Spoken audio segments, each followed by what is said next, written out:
وہ فاروق اعظم حضور کی بارگاہ میں آئے اور کہنے لگے اے اللہ کے نبی، میں آپ سے بڑی محبت کرتا ہوں، اپنی جان کے بعد میں سب سے زیادہ آپ سے محبت کرتا ہوں۔ کیا جملہ کہا؟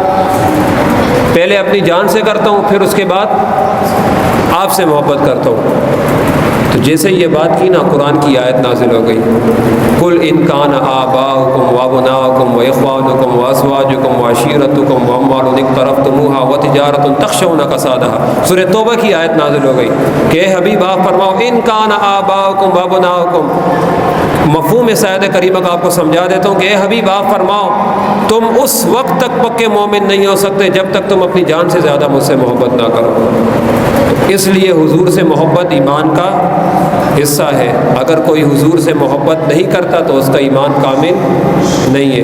اپنے ایمان کے اندر حضور کو بٹھا لو۔ رگوں کے اندر جو خون دوڑتا ہے نا، یہ بھی کہو یہ چل رہے تو کس کے نام سے چل رہے؟ حضور کے نام سے چل رہے۔ ہم چل رہے ہیں، ہم دنیا میں چل رہے ہیں، کس کے نام سے چل رہے ہیں؟ حضور کے نام سے چل رہے ہیں۔